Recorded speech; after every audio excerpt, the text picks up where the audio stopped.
I was lucky enough to come to Australia in 1968. This is near my country, which I live over the 50 years, and I never looked back. Opals means to me a lot. Thanks to Australia for that, because I will never, ever in Europe achieve, ever, what I achieve in Australia. My name is John Rines. I am a jeweler here, opal cutter, opal miner, and I spent 12 years in a beautiful place called Opal. Before I come to Australia, the Russian tanks occupied our country. Czechoslovakia for my family was a bit tough, and it was a very simple. My mother told me, son, go. And I said, okay, and I left. That day. When I arrived to Australia, it was not only me, there was a full aeroplane, Czechoslovakian people. I was 24 years old, and one Jewish oldish lady looked at me, and I said, I look after you. Next couple of days, I have a job. That's how it was a start, you know. Well, then I come to Kupapili to make money. We were both very broke and young when we first went to Kupapili, and that's the similarities we had. John I met because of Opals. He was a jeweler. It was the very beginning in tourism in Kupapili, and we both perhaps capitalized in that. I really believe that everybody has to be sometime lucky. When my son was born, I was living in Adelaide and coming here with a bus on Friday, Saturday by the Opals, and bus Sunday morning back in Adelaide. And I come to Italian club that Saturday morning always, and I said, well, who finds some Opals? Tell me. These people from Riverland, they found fortune. And I said, well, tell me where they live.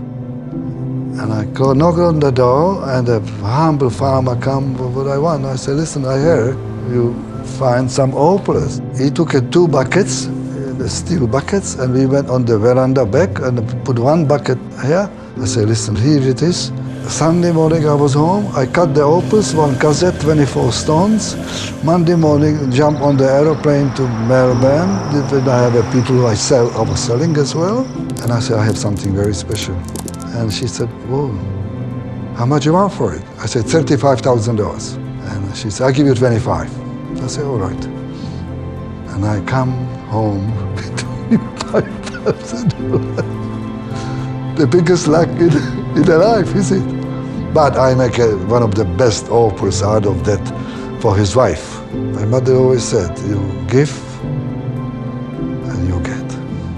That's how it is. And when my son was 18 months, we have to go back to Kupapili, and government gave us a house. I was teaching and John was looking after Mike and working at home until he got the idea of establishing the Opal factory. When I have that luck with that 2 buckets of these beautiful opals, and I can buy the house on the Main Street, which became the Opal factory. And when he opened the Opal factory, I thought it's going to complement Kupapili businesses as well. I learned the opal cutting and all that. I know how to do the jewelry already. And I was supplying all the shops, and I have my own shop. That's how it is I start. We had the best time in Kupapili. We lived in a very small house above ground, which is unusual for Kupapili, and there was an identical house next door with a lovely family in there, and we had almost a communal backyard. There were no fences, all dust, no fences. It was hot. I think that's why I don't mind the heat today. It doesn't bother me. I think, being a 1, 2, 3, 4-year-old in hardly any aircon, it was just a really good time in all of our lives, I think, and I was fortunate enough to be here. Brought up in such a great environment. I remember we had a hills hoist in our backyard, and I remember swinging on that with my mates. I remember just playing in the dirt. We didn't know anything else. I remember swallowing a few flies. The drive-in was great. The kids would all sit on the bonnets of the cars, and campfires at the breakaways, and we'd go fishing if there was no fish, We just had the best time. It was like one big family here. Friendship between the school and hospital and police. It was beautiful time of my life. Having mum as a steady income coming through, it allowed Dad to pursue his dreams and build a business. And then my son was 5 years old when I decided it's enough Cooper PD. I sold everything what we have here and go to Adelaide, open a shop. That's how he is here now. He opened a shop before, and then he came to this, and they bought the property as well, and they're doing extremely well. And I'm so glad to see Mike continuing in his father's footsteps. Mike brought this shop to the totally different level. He was a sporty and he was playing soccer in Europe, and then he come back and he wanted to be in my business. I said, okay. So I joined the family business in 2001, and I'm a family man. I miss my family, and I wanted to come home and continue on Dad's legacy and what he's created.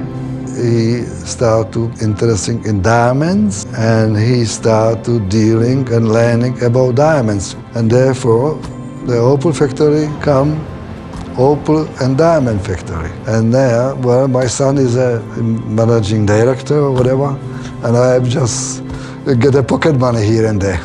Having that knowledge passed down from my father, you can't buy it. I also learned a lot myself along the way, whether it be CAD designs, sketches, creating custom pieces, and the knowledge that I've learned from him, along with the knowledge I've learned along the way, I want to pass on to the next generation that's going to come through. Anna, the younger sister, came in as well, and she is adopted very, very easily. Working with my brother is great. I think we have a good balance, being family and working together. I think we make a good team, including my dad and everyone here. It works really well. Dad had big dreams and he didn't think, he just went. I think he's really come from nothing, and all that we have now and all that he has created really shows that. One thing that I noticed about John, and perhaps that's where our friendship continued so many years later, it was that I could trust him. The moment he had your trust, then 100% he would give you trust as well. And that's a quality that you look for within people. Dad's a real character, and he was a real character in Cooper PD. He was known as John the Check. There's a lot of characters in Cooper PD, but Dad's, he was the ones that stood out. When we first went there, he was working at home, and so the miners would come to our home. And he was very welcoming. He understood the miners because he'd been one himself. He understood what it was like to mine, what it was like to be without money, and he was good with them.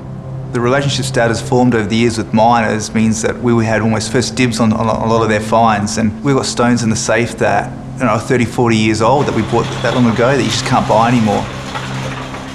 We have beautiful collections, which I don't even want to sell. That's our point of difference to other businesses. We've got stuff you can't find anywhere else.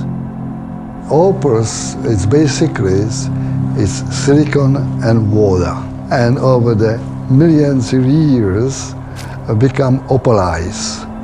I believe it's the best stone in the world.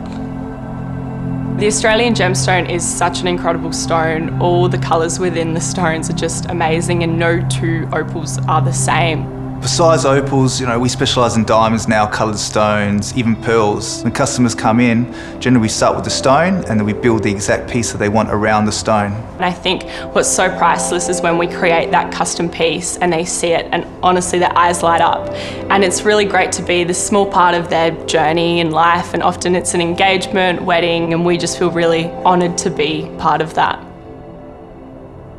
I think the success of John in the opal industry was because of, first of all, his ability to learn about opal.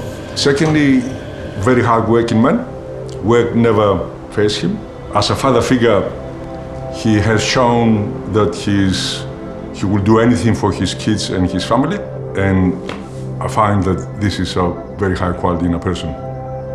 My father and brother have really taught me that hard work pays off. They've both managed to combine business and family.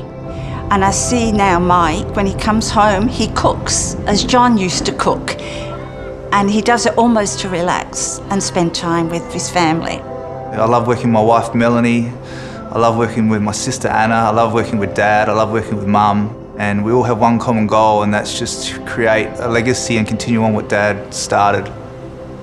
Family business is the best business, you know, to whom you can trust if it's not a family.